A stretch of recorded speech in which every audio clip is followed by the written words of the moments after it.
عورت کا حجاب کہاں تک ہے؟ ہاتھ اور چہرے ڈھانپنے کے بارے میں کیا حکم ہے؟ عورت کو اپنی زینت چھپانے کا حکم ہے. وہ زینت اس کا لباس ہو، وہ زینت اس کا چہرہ ہے، وہ زینت اس کے ہاتھ ہیں، اس کے پاؤں ہیں. عورت پوری کی پوری برقعے کے اندر چھپی ہوئی ہونا ضروری ہے. سر کے بالوں سے لے کر پاؤں کی ایڑیوں تک عورت پردے میں چھپی ہونی چاہیے نامحرم کے سامنے.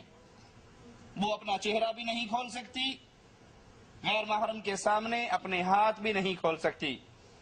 رسول اللہ صلی اللہ علیہ وسلم جب تکبر سے ڈراتے ہوئے ٹخنے سے چادر نیچے رکھنے کا ذکر کرتے ہیں تو کہتے ہیں کہ عورتوں کے لیے ہے کہ وہ ایک بالشت اپنا کپڑا اپنی ایڑیوں سے نیچے رکھیں، اس سے زیادہ چادر نہ لٹکائیں. ام سلمہ رضی اللہ تعالی عنہا فرماتی ہیں کہ یا رسول اللہ صلی اللہ علیہ وسلم، اس طرح کرنے سے اگر ایک بالشت کپڑا ہوگا تو جب ہم چلیں گی تو ہماری تو ایڑیاں ننگی ہوں گی، چلتے ہوئے کپڑا اٹھے گا ہمارے پاؤں ننگے ہوں گے. تو آپ صلی اللہ علیہ وسلم نے ایک ہاتھ کپڑا لٹکانے کی اجازت دی.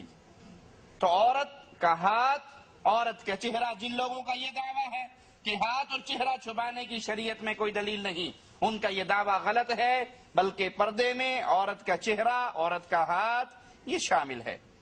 رسول اللہ صلی اللہ علیہ وسلم نے شادی کرنے والے نوجوان کو اجازت دی کہ جس سے وہ شادی کر رہا ہے اس کو ایک نظر دیکھ سکتا ہے.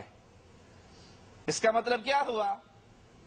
ایک نظر دیکھ سکتا ہے، یعنی وہ چہرہ پردے میں چھپا ہوا رہنا چاہیے، اور جس نے شادی کرنی ہے وہ ایک نظر اس اپنی ہونے والی بیوی کو دیکھ سکتا ہے.